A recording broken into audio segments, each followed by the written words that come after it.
ప్రయాణం. ఈరోజు మనం విభిన్నమైన చరిత్ర, అపురూపమైన ప్రకృతి సోయగాలు, అద్భుతమైన నిర్మాణ వైభవాన్ని ఒడిసిపట్టుకున్న ప్రదేశానికి చేరుకున్నాం. అదే నాగార్జున సాగర్.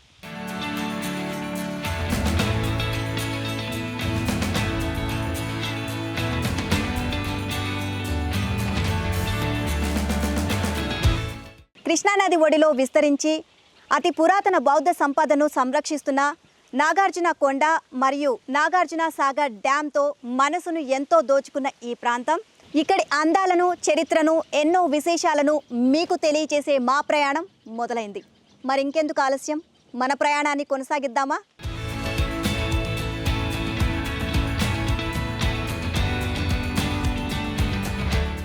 ప్రెజెంట్ మనం నాగార్జున సాగర్ లాంచ్ స్టేషన్ నుంచి బోట్లో వెళ్తున్నామండి. అండ్ ఇది నాగార్జున కొండ వరకు వెళ్తుంది. దాదాపుగా 1 అవర్ జర్నీ అనమాట. మనం కృష్ణా నదిలో ఈ విధంగా బోట్ జర్నీ చేయడం అనేది అమేజింగ్ ఎక్స్పీరియన్స్. అందరూ కూడా అసలు చాలా హ్యాపీగా ఉందని ఫీల్ అవుతున్నారు. అసలు వాళ్ళ ఎక్స్పీరియన్స్ ఏ విధంగా ఉంది, అసలు ఈ బోట్లో ఎంతమంది జర్నీ చేయొచ్చు, ఈ వివరాలన్నీ కూడా తెలుసుకుందాము. అండ్ నా ఎక్స్పీరియన్స్ మీకు చెప్పినట్లయితే కనుక సూపర్బ్ ఎక్స్పీరియన్స్ అండి. అండ్ బోట్లో అండ్ ఎక్కువసేపు జర్నీ చేయాలి బోట్లో అనుకుంటున్న వారికి ఇది నిజంగా అంటే చాలా అద్భుతంగా ఉంటుంది. ఈ జర్నీ ఎంతో ఆహ్లాదకరమైన వాతావరణం, చుట్టూతా కూడా మనకి ఒక దట్టమైన అడవి మధ్యలో కృష్ణానది. ఈ కృష్ణానదిలో ఈ విధంగా బోట్లో మనం షికార్ చేయడం అనేది సూపర్బ్ ఎక్స్పీరియన్స్. అండ్ ఈ ఎక్స్పీరియన్స్ ఇట్లా మనం జర్నీ చేస్తున్నప్పుడు ప్రతి ఒక్కరు అనుకుంటా ఒక్కసారైనా విజిట్ చేయాల్సిందే అని చెప్పేసి. సో వీటన్నిటి గురించి కూడా మనం తెలుసుకుందాం. ఎక్స్పీరియన్స్ కూడా అంటే జర్నీ చేస్తున్న వాళ్ళ ఎక్స్పీరియన్స్ ఏ విధంగా ఉంది, అసలు ఎంతమంది బోట్లో జర్నీ చేయొచ్చు, ఇవన్నీ కూడా మనం డీటెయిల్స్ అన్నీ తెలుసుకుందాము. అండ్ చూస్తున్నారు కదా వ్యూ ఎంత బ్యూటిఫుల్గా ఉందో. చుట్టూతా చూడండి, అసలు మొత్తం కొండలు, అలాగే పచ్చని చెట్లు, అలాగే మొత్తం అంతా మధ్యలో మనకి వాటర్, కృష్ణా నది. సో మొత్తం తెలుగు రాష్ట్రాల్లో మనకి ఇక్కడ సాగునీరు అలాగే తాగునీరు అందిస్తున్న నది అనమాట. సో అటువైపు మనం చూసినట్లయితే కనుక మనకి డ్యామ్ కూడా కనిపిస్తుంది. సో చాలా అంటే చాలా బాగుంది, బ్యూటిఫుల్గా. అండ్ మీరు కూడా మీ ఎక్స్పీరియన్స్ని షేర్ చేసుకోవాలంటే ఒక్కసారి అయితే విజిట్ చేయండి.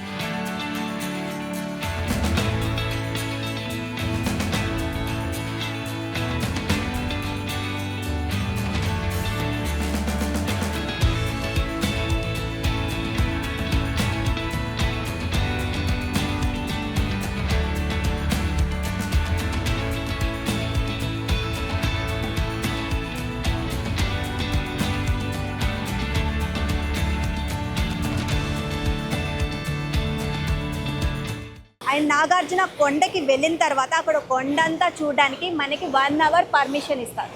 ఆ 1 అవర్లో మనం అక్కడ అంతా కూడా ఆ వ్యూ అంతా చూసేసిన తర్వాత మళ్ళీ 1 అవర్లో మనకి బోటు రిటర్న్ అయిపోతుంది. మళ్ళీ వెంటనే మనం అందరం బోట్లో వచ్చేయాలన్నమాట. సో ఈ ఎక్స్పీరియన్స్ అందరికీ కూడా చాలా మంచి ఎక్స్పీరియన్స్. అండ్ స్టూడెంట్స్ కానివ్వండి, పెద్దవాళ్ళు ప్రతి ఒక్కరు కూడా నాగార్జున కొండకి సంబంధించి చారిత్రక నేపథ్యం ఏంటి, అన్ని వివరాలు కూడా స్టూడెంట్స్కి తెలియజేయడం కోసం కూడా స్టూడెంట్స్ని కూడా తీసుకొని వెళ్తూ ఉంటారు ఈ ఎక్స్పీరియన్స్లో.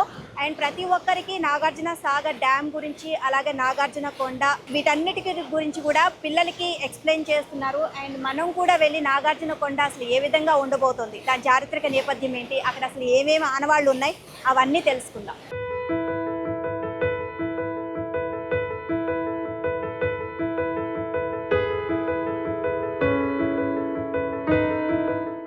ప్రెజెంట్ మనం బోట్ టాప్లో ఉన్నామండి. ఇక్కడ మొత్తం కూడా ఎవరైతే వీక్షకులు వస్తారో, ఇక్కడ జర్నీ చేస్తారో వాళ్ళందరికీ కూడా మొత్తం చైర్స్ అన్ని అరేంజ్ చేశారు ఇక్కడ సిట్టింగ్కి. అండ్ అందరూ కూడా ఎవరు కూర్చోవడం లేదు, చక్కగా సైడ్స్కి వచ్చేసి వ్యూ ఎంజాయ్ చేయాలని చూస్తున్నారు అనమాట. ఎందుకంటే ఇక్కడ వ్యూ చాలా బాగుంటుంది కాబట్టి. సో మెయిన్ అదే కాబట్టి అందరూ కూడా చిన్న పిల్లలతో సహా ప్రతి ఒక్కరూ ఎంజాయ్ చేస్తున్నారు, పెద్దవాళ్ళ నుంచి చిన్నపిల్లల వరకు. సో చూస్తున్నారు కదా ఆ వ్యూ ఎంత బ్యూటిఫుల్గా ఉందో, మనం కూడా చూద్దాం రండి.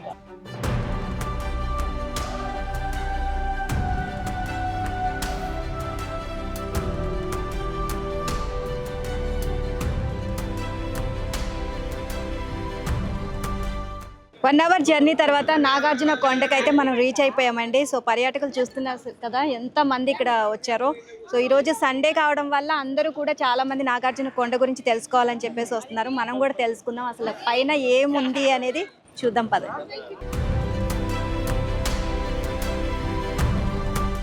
ఎంతో చారిత్రక నేపథ్యం కలిగిన నాగార్జున కొండను మనం వీక్షించడానికి వెళ్తున్నామండి. అక్కడ చరిత్ర ఏంటి, అక్కడ ఎలాంటి ఆనవాళ్ళు ఉన్నాయి, వీటన్నిటి గురించి కూడా మనం తెలుసుకుందాం. ఆల్రెడీ మనకి ఇక్కడ లాంచ్ రెడీగా ఉంది తీసుకొని వెళ్ళడానికి. సో అసలు మొత్తం లాంచ్లో ఎంతమంది పడతారు ఏంటి ఇదన్నీ కూడా తెలుసుకుంటూ జర్నీని ఎంజాయ్ చేస్తూ నాగార్జున కొండకి వెళ్ళి అక్కడ ఎలాంటి ఆనవాళ్ళు ఉన్నాయి, అక్కడ చరిత్ర ఏంటి అనేది తెలుసుకుందాం పదండి.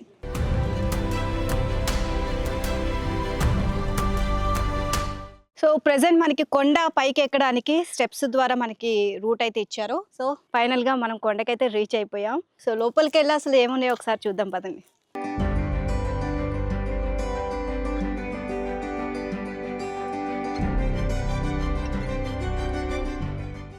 వావ్, లోపలికి ఎంటర్ అవ్వగానే మనకి 2 సైడ్స్ చూసినట్లయితే కనుక అసలు ప్రకృతి అందం ఎంత ఆహ్లాదకరంగా ఉందంటే, సో మొత్తం కూడా గ్రీనరీ అండి. ఇది కొండ ప్రాంతం కాబట్టి మొత్తం ఒక దట్టమైన అడవి ప్రాంతం అనమాట. ఈ అటవీ ప్రాంతాన్ని ఈ విధంగా వీళ్ళు ఇక్కడ డెవలప్ చేయడం జరిగింది.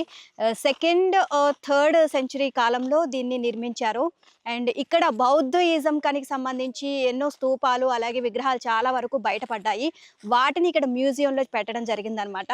సో ఆ మ్యూజియంలో అసలు ఏమేమి పొందుపరిచారు, అసలు అక్కడ ఏమేమి ఉన్నాయి అనేది మొత్తం కూడా చూద్దాం. అండ్ బౌద్ధయిజంకి సంబంధించి ఇక్కడ హైలైట్ చేశారనే చెప్పాలి. అండ్ చూస్తున్నారు కదా వ్యూ మొత్తం కూడా ఇక్కడ ఆ గ్రీనరీ కూడా ఎక్కడ చెడిపోకుండా మధ్య మధ్యలో వాటరింగ్ కూడా పెట్టారండి.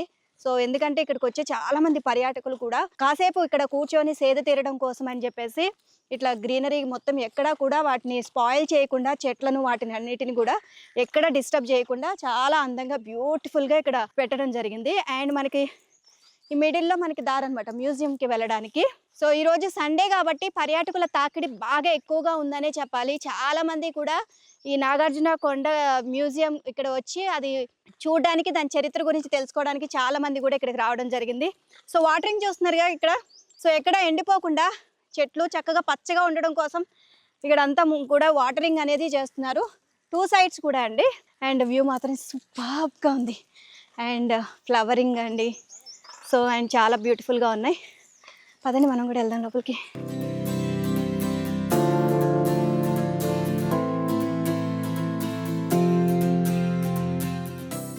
మ్యూజియం వెళ్ళడానికి మనకి డిస్టెన్స్ కొంచెం లాంగ్ ఉంది కాబట్టి నడవలేని వాళ్ళకి, పెద్దవాళ్ళకి, వీళ్ళందరికీ కూడా ఇక్కడ బ్యాటరీ వెహికల్స్ కూడా అవైలబుల్గా ఉన్నాయి.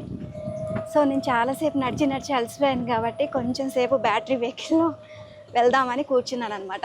అండ్ వ్యూ చూసుకుంటూ ఎంజాయ్ చేస్తూ వెళ్తున్నా.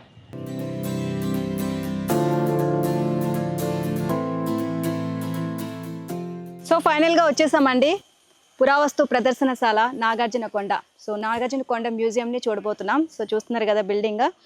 అండ్ దీనికి ఫౌండర్ అంటే దీని ఫౌండేషన్ చేసింది జవహర్లాల్ నెహ్రూ అండి. సో ఆయన కాలంలోనే ఇది నిర్మించడం జరిగింది. అండ్ తర్వాత మనకి స్వాతంత్రం వచ్చిన తర్వాత మొత్తం ఇదంతా కూడా మనకి కంప్లీట్ అయిపోయింది. సో ఎన్నో ఆనవాళ్ళు అంటే బౌద్ధుని ఆనవాళ్ళు చాలా పురావస్తు శాఖకు సంబంధించి ఎన్నో ఇక్కడ ఆనవాళ్ళు పొందుపరచడం జరిగింది. ప్రతి ఒక్కరూ ఇక్కడ వీక్షించడం కోసం వాటిని మనం చూసి అసలు దీని వెనుక ఉన్న చరిత్ర ఏంటి అనేది తెలుసుకుందాం.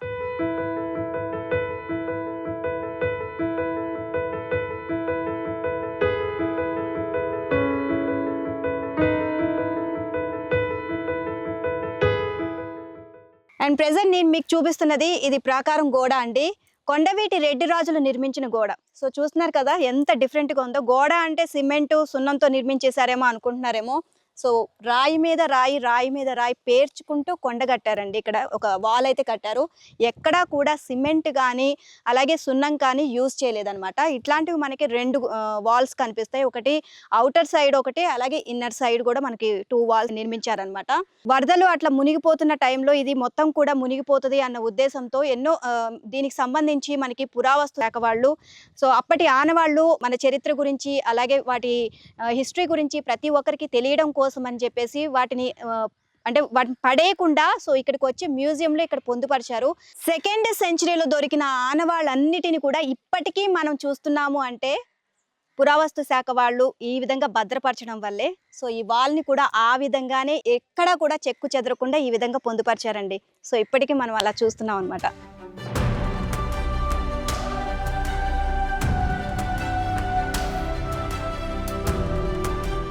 నాగార్జున సాగర్ డ్యామ్ కట్టేటప్పుడు మొత్తం కూడా ఇదంతా మునిగిపోవడం జరిగిందండి.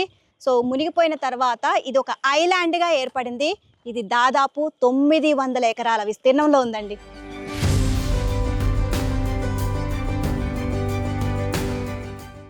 ఇది వచ్చేసి కోట ద్వారం అండి. మనం ఈ కోటనే కాదు, ఏ కోట దగ్గరికి వెళ్ళి చూసినా సరే ప్రతి కోట ద్వారము మనకి నేరోగానే ఉంటుంది. దీని వెనుక రీజన్ కూడా ఉందండి, ఎందుకు నేరోగా కట్టిస్తున్నారు అని అంటే, అప్పటి కాలంలో శత్రువులు గుర్రాల మీద, ఏనుగుల మీద, జంతువుల మీద ఇట్లా దాడి చేయడానికి వచ్చేవాళ్ళు. సో వాళ్ళు ఇంత చిన్న ద్వారం ఉన్నప్పుడు సో కంపల్సరిగా ఆ శత్రువు దాని మీద నుంచి దిగి ఇందులో నుంచి రావాల్సిందే. అప్పట్లో మనకి తెలుసు కదా, చాలా మంది చాలా ఎత్తులో ఉండేవాళ్ళు. సో ఈ ద్వారం నుంచి రావాలంటే వాళ్ళు ఇలా ఒంగోని రావాల్సిందే. సో శత్రువు అలా ఒంగోని లోపలికి ఎంటర్ కాకముందే వాళ్ళపైన దాడి చేసేసేవాళ్ళు, అక్కడే నియంత్రించేసేవాళ్ళు అనమాట. సో అందుకని ప్రతి కోట దగ్గర ద్వారము ఈ విధంగా నేరోలోనే ఉంటుంది. సో ఇక్కడనే కాదు, మీరు ఏ కోటకి వెళ్ళి చూసినా సరే వాటి ద్వారాలు ఇలాగే ఉంటాయి. అలాంటి ఇంజనీరింగ్ టెక్నాలజీని అప్పట్లోనే యూజ్ చేశారు. ఇంక ఇప్పుడు అంటే చూసుకోండి, మరి అప్పట్లోనే ఇట్లా ఇంత టెక్నాలజీ యూజ్ చేశారంటే ఎంత గ్రేట్ అని చెప్పుకోవాలి మనం. ఇప్పుడు ప్రెసెంట్ మనం వచ్చింది ఏంటంటే, ఇది ఒక ఆది మానవుల సమాధి అనమాట. ఈ చుట్టూతా రౌండ్గా స్టోన్స్ ఉన్నాయి చూసారా, వీటిని మెగాలిత్ బ్యారియర్స్ అంటారు. సో ఈ విధంగా ఉంది అంటే అక్కడ ఆడైనా మగైనా ఆది మానవులు ఇక్కడ సమాధి చేశారు అని దానికి సంకేతం అనమాట ఇక్కడ. సో వీటి ఆనవాళ్ళు కూడా ఎక్కడ చెరిగిపోకుండా మన నెక్స్ట్ జనరేషన్కి తెలియడం కోసమని వాటిని యాజ్ ఇట్ ఈస్ ఆ విధంగానే ఉంచారు. సో అప్పట్లో ఆది మానవులు అంటే దాదాపు 13-14 అడుగుల పొడవు ఉండేవాళ్ళు, అందుకే ఈ సమాధి అంత పొడుగు ఉందన్నమాట. సో ఇక్కడ మీరు చూస్తున్నారుగా ఒక స్క్వేర్ లాగా ఉంది ఇక్కడ మీకు. ఈ స్క్వేర్ లో ఏంటి అంటే ఆది మానవుని ఇక్కడ పూడ్చిన తర్వాత ఈ పక్కన మనకి బాక్స్ టైప్ ఉంది. ఆ బాక్స్ లో అంటే వాళ్ళు ఏమైనా పెట్స్ ఏమైనా పెంచుకున్నా సరే వాటిని ఇక్కడ వాళ్ళతో పాటు ఇక్కడ సమాధి చేస్తారంట. అండ్ లోపల మనకి చిన్న బాక్స్ కనిపిస్తుంది చూడండి. సో ఆ బాక్స్ లో ఏంటంటే వాళ్ళు వాడిన పనిముట్లు కానివ్వండి, వాళ్ళు వాడిన ఏది ఆయుధాలు కానివ్వండి, ప్రతి ఒక్కటి కత్తి ఇలాంటివన్నీ కూడా అందులో పడేస్తారనమాట. సో అందులో వేసేసి వాళ్ళని సమాధి చేస్తారు. ఈ 2 బ్లాక్ స్టోన్స్ ఉన్నాయి కదా, ఈ స్టోన్సే అక్కడ పైన పరుస్తారనమాట. అండ్ ఇక్కడ మనం ఇంకొకటి చెప్పాలి మీకు పర్టికులర్గా, ఈ స్టోన్స్కి సంబంధించి మనం ఇక్కడ చూసినట్లయితే కనుక, అండ్ ఇక్కడ మనకి స్టోన్స్కి ఇక్కడ 2 హోల్స్ పెట్టారండి. ఇక్కడ ఒక హోలు, ఇక్కడ ఒక హోలు. వాళ్ళ నమ్మకం ఏంటంటే, సో అప్పట్లో చనిపోయిన వాళ్ళు ఆడైనా మగైనా చనిపోతే వచ్చి మళ్ళీ అది ఆత్మ బయటకు వచ్చి ఈ హోల్స్ ద్వారా బయటకు వచ్చి బాహ్య ప్రపంచాన్ని చూసి మళ్ళీ ఈ హోల్స్ ద్వారానే లోపలికి ఆత్మ వెళ్ళిపోతుంది అని వాళ్ళ నమ్మకం అనమాట. సో అందుకని ఈ విధంగా ఇక్కడ హోల్స్ పెట్టడం జరిగింది.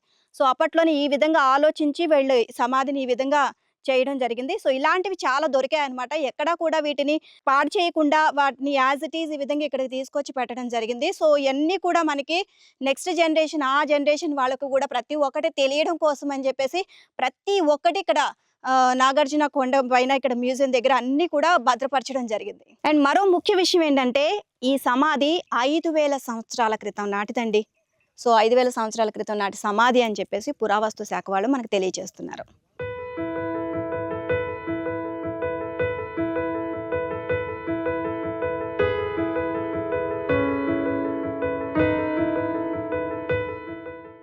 ప్రపంచవ్యాప్తంగా బౌద్ధ స్తూపాలు ఎన్నో ఉన్నాయండి. అతి ముఖ్యమైన స్తూపం ఈ స్వస్తిక్ స్తూపం. ఈ స్వస్తిక్ సింబల్ అనేది బౌద్ధుల నుంచి ఏర్పడింది. వాళ్ళే ఈ సింబల్ని యూజ్ చేయడం జరిగింది. ఇక అప్పటి నుంచి ఇప్పటి వరకు ఈ సింబల్ని మనం వాడుతున్నాము. అండ్ దీనికి సంబంధించి స్వస్తిక్ గురించి మనం ముఖ్యంగా చెప్పుకున్నట్లయితే ఈ 4 సింబల్స్ కూడా, ఈ 4 సైడ్స్ కూడా మనకి మన మానవుని జీవితంలోని 4 దశల్ని ఇక్కడ గుర్తు చేస్తుంది. దీని సింబాలిక్గా ఈ స్వస్తిక్ని స్థాపించడం జరిగింది. అండ్ మనకి ఇక్కడ 4 సైడ్స్ చూస్తున్నారు కదా, ఇవి ఐక ద్వారాలు అనమాట. ఈ ఐక ద్వారాలు ఏంటి అంటే ప్రతి 4 సైడ్స్ కూడా మనకి ఎంట్రన్స్ పెట్టారు. ఈ ఎంట్రన్స్ ఎందుకు అంటే ఇది బౌద్ధ మతం. బౌద్ధ మతానికి సంబంధించి మీరు ఎవరైనా మతంలోకి బౌద్ధ మతంలోకి రావచ్చు. దీనికి ఎటువంటి రిస్ట్రిక్షన్స్ లేదు. ఏ మతం ఆ మతం అని లేదు, వాళ్ళు వీళ్ళు అని లేదు, ప్రాంతం భేదం లేదు. ప్రతి ఒక్కరూ కూడా బౌద్ధ మతంలోకి రావచ్చు అన్న సింబాలిక్గా మనకి ఇక్కడ ఈ ఐక ద్వారాలు 4 సైడ్స్ కూడా ఏర్పాటు చేయడం జరిగింది. ఇది చాలా ఇంపార్టెంట్ స్తూపం అనే చెప్పాలి. బౌద్ధ మతానికి సంబంధించి బౌద్ధుల స్తూపంలోని అతి ప్రాముఖ్యమైనది, అతి ముఖ్యమైన స్తూపం స్వస్తిక్ స్తూపం.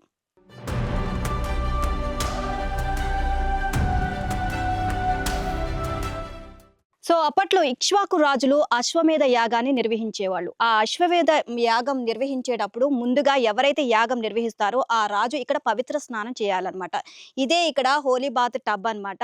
ఈ గుండంలో స్నానం చేసిన తర్వాత మనకి రాజు యజ్ఞం చేయడానికి వెళ్తారు. సో ఇది చూసినట్లయితే గనక ఇక్కడ మనకి అక్కడ మీకు చిన్న హోల్ కనిపిస్తుందా కదా!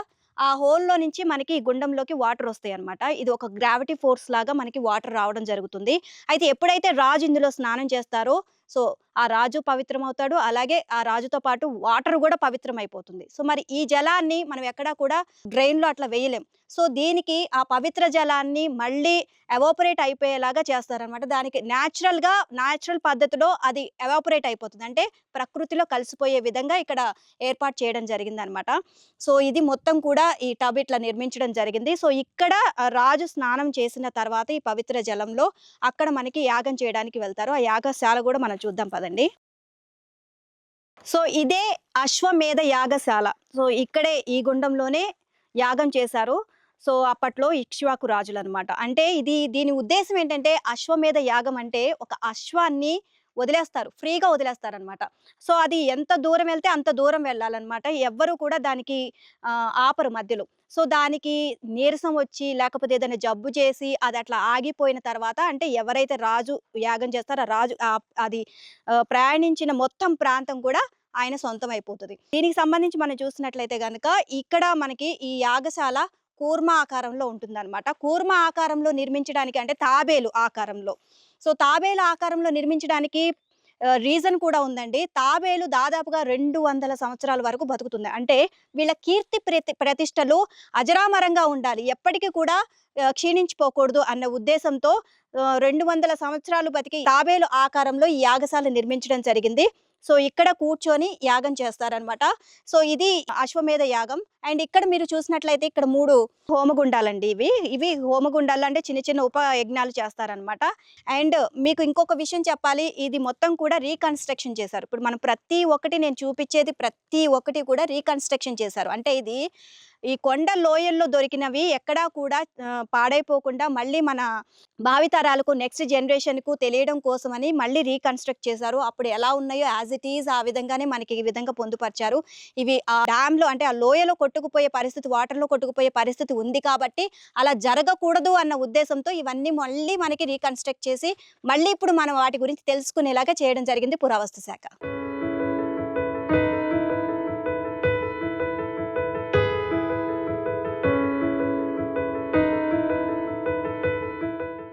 ఈ నాగార్జునకొండ లోయలో మొత్తం కూడా పురావస్తు శాఖ వాళ్ళకి 134 కట్టడాలు లభ్యమయ్యాయండి. వాటిలో అతి ముఖ్యమైనది ఈ బుద్ధుని ధాతువు స్తూపం అనమాట. సో అంటే బుద్ధుని యొక్క ధాతువు మీద ఈ స్తూపాన్ని నిర్మించడం జరిగింది. సో ఇక్కడ మీరు చూస్తున్నారు కదా ఈ 5 స్తంభాలకు సంబంధించి బుద్ధుని యొక్క 5 దశల్ని ఇక్కడ ఆయన ఘట్టాలకు సంబంధించి ఆయన జీవిత ఘట్టానికి సంబంధించి ఇక్కడ రిఫ్లెక్ట్ చేస్తుందనే చెప్పాలి. ఇవి మొత్తం కూడా ఈ చిన్నది మనం ఇక్కడ చూసినట్లయితే స్టార్టింగ్ స్తూపం మనం ఇక్కడ చూసినట్లయితే కనుక ఇది బుద్ధుని యొక్క జననంకి మనకి చెప్తుంది. సో జననం తర్వాత బుద్ధుడు ఏదైతే ఇంటిని వదిలి వెళ్ళిపోతాడో సో దానికి గుర్తుగా ఈ స్తూపం మనకి కనిపిస్తుంది. అండ్ ఈ పొడుగాటి స్తూపం మనం చూసినట్లయితే మూడోది ఆయన బుద్ధుడు జ్ఞానం పొందిన దానికి సంబంధించి సింబాలిక్ గా ఇది కట్టడం జరిగింది. అండ్ దీనికి సంబంధించి అంటే ఆయన జ్ఞానం పొంది బుద్ధుడిగా మారిన తర్వాత అంటే ఈ స్తూపం మనకి చూపిస్తుంది. అంటే ఆయన జ్ఞానం పొందిన తర్వాత ఉపదేశం ఇచ్చి ఫస్ట్ మనకి ఉపదేశం ఇచ్చిన స్తూపంకి మనకి ఇది రిఫ్లెక్ట్ చేస్తున్నారు. అండ్ తర్వాత ఇది ఆయన మరణానికి సంబంధించి సో బుద్ధుని మరణానికి సంబంధించి రిఫ్లెక్ట్ చేస్తూ ఇక్కడ మనకి ఈ స్తూపం నిర్మించడం జరిగింది. అండ్ ఇది ఎక్కడా కూడా మనకి లభ్యం కాదండి. అది కేవలం నాగార్జున కొండ పైనే మనకి ఇది లభ్యం అవుతుంది. సో దీన్ని చూడడం కూడా అది మన అదృష్టం అనే చెప్పాలి. అండ్ ఇక్కడ మనకి ఇంకా చాలా విశేషాలు ఉన్నాయండి. మనం ఇటువైపు వెళ్ళినట్లయితే కనుక అండ్ ఇక్కడ చూస్తున్నారు కదా మీకు ఒక స్తూపం కనిపిస్తుంది. ఈ స్తూపం పైన మీరు క్షుణ్ణంగా పరిశీలించండి. ఇక్కడ మనకి ఒక శాసనం రాశారు. అది మనకి ఏంటంటే ఈ బౌద్ధుని ధాతువుని ఇక్కడ ఈ స్తూపంలో నిర్మించడం జరిగింది అని చెప్పేసి దాన్ని ఇక్కడ మనకి ఈ లిపిలో నిర్మించారు. ఆ లిపి వచ్చేసి బ్రాహ్మి లిపి. సో ఎంతో అందమైన లిపి అన్నమాట. ఇది ఇక్ష్వాకుల కాలం నాటి లిపి అని చెప్పొచ్చు. సో ఎంతో అందంగా ఉంటుందని చెప్తున్నారు. అండ్ దీనికి సంబంధించి మనకి ఏముంది, ఏంటి, ఏం చేశారు ప్రతి ఒక్కటి కూడా క్షుణ్ణంగా ఇక్కడ రాయడం జరిగింది. ఇక్ష్వాకు రాజుల చెల్లి అయిన శాంతశ్రీ ఆనందుడు పర్యవేక్షణలో, ఆనందుడు అంటే బుద్ధుని యొక్క ప్రియమైన శిష్యుడు అనమాట. సో ఆయన పర్యవేక్షణలో ఈ స్తూపాన్ని నిర్మించడం జరిగింది. అండ్ ఇటువైపు చూసినట్లయితే కనుక మీకు ఇక్కడ ఫ్లాగ్స్ కనిపిస్తున్నాయి. ప్రపంచవ్యాప్తంగా బౌద్ధ భిక్షువులు ఏ ఏ ప్రాంతాల్లో ఉన్నారో ఆ ప్రాంతాలన్నిటి దగ్గర ఉన్న వాళ్ళందరూ కూడా ఇక్కడికి వచ్చి ఇక్కడ విజిట్ చేస్తారనమాట. ఈ బౌద్ధ స్తూపాన్ని విజిట్ చేసి ఈ విధంగా ఇక్కడ పూజలు నిర్వహించి ఈ ఫ్లాగ్స్ కట్టడం జరుగుతుంది.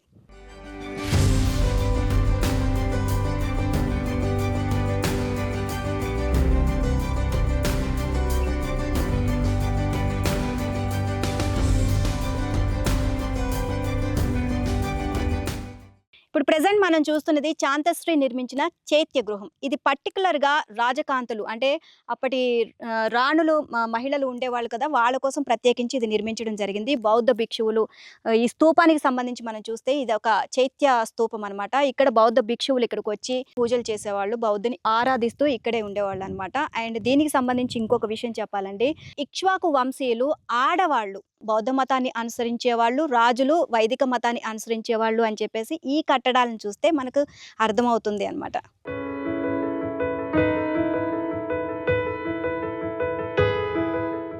సో ఇప్పుడు మనం చూస్తుంది ఇక్ష్వాకుల కాలం నాటి శివాలయం. మనకి ఈ శివాలయం సంబంధించి లింగం అయితే లభ్యం కాలేదంటండి. ఈ ఆలయానికి సంబంధించిన ఆనవాళ్ళన్నీ కూడా లభ్యమయ్యాయి. వీటిని మాత్రం ఎక్కడా కూడా చెదిరిపోకుండా పురావస్తు శాఖ వాళ్ళు కాపాడారు. అండ్ దీనికి సంబంధించి మనం చూసినట్లయితే కనుక ఇక్ష్వాకుల కాలం నాటి శివాలయం అని మనం ఎందుకు పర్టికులర్గా చెప్పడం జరిగింది అంటే, అప్పటి కాలం నాటి ఆలయాల్లో మనకి ఎక్కడా కూడా చెక్కిన శిల్పకళ సంపద ఎక్కడా కూడా మనకి కనిపించదు. సో ఇక్ష్వాకుల కాలం నాటి ఆలయాలు ఈ విధంగానే ఉంటాయండి. అండ్ మరొక విషయం ఏంటంటే, మనం శతాబ్దాల కాలం నాటి ఆలయాలు మనం సందర్శించినప్పుడు లోపలికి వెళ్తే బాగా చల్లగా ఉంటుంది. అక్కడ మనకి ఎయిర్ కండిషన్స్ అట్లాంటివి ఏమి ఉండవు, కానీ చల్లగా ఉంటుంది. దానికి రీజన్ ఏంటంటే అప్పటి కట్టడాలు చాలా డిఫరెంట్గా ఉండేయండి. సో ఇక్కడ చూస్తున్నారు కదా, మీకు ఫస్ట్ మనకి ఒక పెద్ద రాయిని నిర్మిస్తారు, పెద్ద పెద్ద రాళ్లతో ఇక్కడ గోడలాగా నిర్మించారు. అండ్ ఆ తర్వాత మనకి ఇటుకలతో నిర్మించడం జరిగిందనమాట. ఈ ఇటుకల తర్వాత మళ్ళీ ఒక పెద్ద రాళ్లతో ఇక్కడ నిర్మించారు. ఇదేంటంటే బయట వేడి లోపలికి రాకుండా ఫస్ట్ ఈ రాయి అడ్డుకుంటుంది. అక్కడి నుంచి ఒకవేళ ఏమైనా వచ్చినా సరే ఈ ఇటుకలు మనకి అసలు ఎంత కూడా వేడి లోపలికి రాకుండా మనల్ని ఆ వేడిని కట్టడి చేస్తుంది అనమాట. అండ్ లోపల ఉన్న చల్లదనం బయటికి పోకుండా ఈ రాళ్ళు కట్టడి చేస్తాయి. సో ఈ విధంగా నిర్మించడం జరిగిందండి అప్పటి కాలంలో. సో అందుకే మనం పురాతన ఆలయాలు సందర్శించినప్పుడు చాలా చల్లగా ఉంటాయి అన్నమాట లోపల.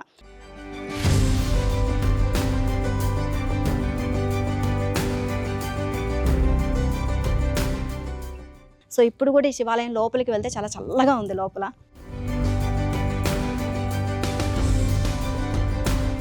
సో ప్రెజెంట్ ఇప్పుడు మనం చూస్తున్నది ఇక్ష్వాకు రాజులు ప్రత్యేకించి శ్రీలంకలో ఉన్న బౌద్ధ భిక్షువులు ఇక్కడకు వచ్చి స్టే చేసేవాళ్ళు అనమాట. వాళ్ళ కోసమని ప్రత్యేకించి ఈ విహార భవనాన్ని ఇక్కడ నిర్మించడం జరిగింది. సో ఇది ఇక్కడ మనం చూసినట్లయితే బౌద్ధుల్లో 2 వర్గాలు ఉండేవాళ్ళు అనమాట. హీనయానం, మహాయానం అని 2 వర్గాలు ఉండేవాళ్ళు. హీనయానం వాళ్ళు ఏంటంటే బుద్ధుని యొక్క గుర్తులు, సో బుద్ధుని యొక్క స్తూపం లాగా చేసి ఆయన గుర్తులకి పూజించేవాళ్ళు అనమాట.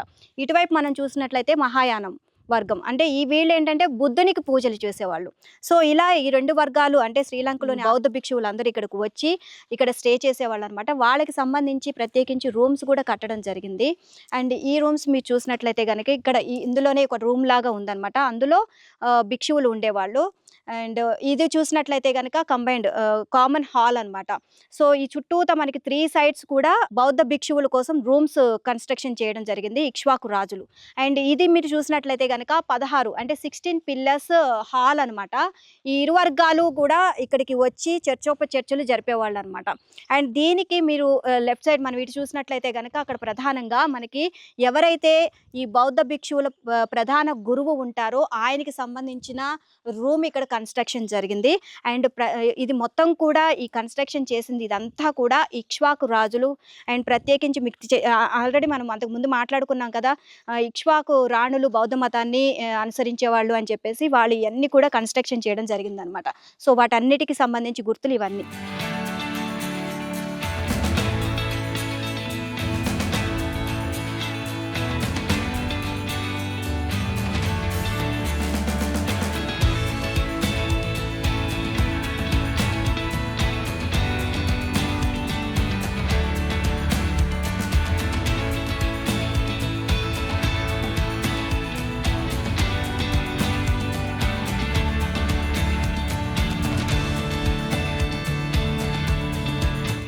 సిద్ధార్థుడు జనన మరణాలకు సంబంధించి ఈ మొత్తం కూడా ఈ లాంగ్ ప్యానెల్లో మనకి చూపించడం జరిగింది. డ్యామ్ కట్టకు ముందు నమూనా అండి.